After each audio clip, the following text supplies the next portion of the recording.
Welcome to சன்னாஸ் kitchen. இன்றைக்கி நம்ம brownie எப்படி செய்யலாம்னு தான் பார்க்க போகிறோம். வாங்க பார்க்கலாம்.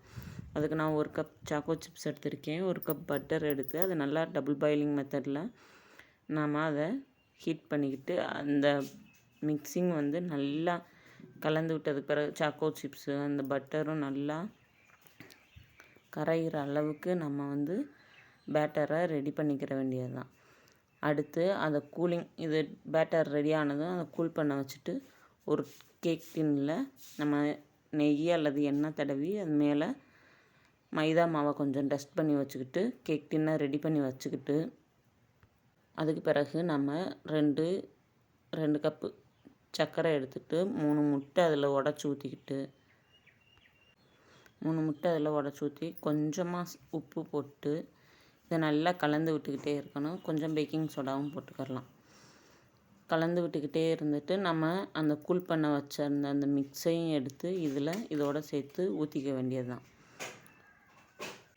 இந்த மிக்ஸு அந்த முட்டை மிக்ஸு எல்லாம் நல்லா கலந்து விடுற அளவுக்கு நம்ம நல்லா கலந்து விட்டுக்கிட்டு இதுக்கு பீட்டர் வச்சு அடிக்கணும்னு அவசியம் இல்லை. இதில் நம்ம கையில் விஸ்க் வச்சே நல்லா கலந்து விட்டுக்கிட்டு 1 கப் மைதா மாவு 1/4 கப் கொக்கோ பவுடர் சேர்த்துருக்கேன்.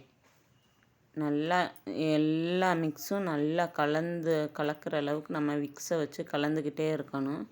நல்லா கலந்ததுக்கு பிறகு இந்த கேக் பேட்டரை இது வந்து ப்ரௌனி, அதனால் இதுக்கு நம்ம சாக்கோ சிப்ஸ் கண்டிப்பாக போட்டே ஆகணும். அப்படின்றதுக்காக சாக்கோ சிப்ஸும் போடுறோம் அது மேலேயே. இந்த பேட்டரை நம்ம ரெடி பண்ணி வச்சுருந்த அந்த டின்னில் ஊற்றி வச்சு நான் இட்லி பாத்திரத்தில் தான் நான் பேக் பண்ணுவேன். அதனால் என்கிட்ட ஓவன் இல்லை. ஸோ இட்லி பாத்திரத்தை நான் கொஞ்சம் ஒரு 10 நிமிஷத்துக்கு முன்னாடி ப்ரீ ஹீட் பண்ணி வச்சுருக்கேன். இந்த பேட்டரை ஊற்றிட்டு மேலாப்பில் கொஞ்சம் சிப்ஸ் தூவி போட்டு ட்ரை நட்ஸ் என்கிட்ட ஆல்மண்ட்ஸ் அதாவது பாதாம் பருப்பு தான் இருந்தது. அதை போட்டு நம்ம ப்ரீ ஹீட் பண்ணி வச்சுருந்த இட்லி பாத்திரத்தில் உள்ளே வச்சுட்டு ஒரு 35 or 45 மினிட்ஸில் நம்ம திறந்து பார்த்து எடுத்தோம்னா ப்ரௌனி தயார். டாட்டா.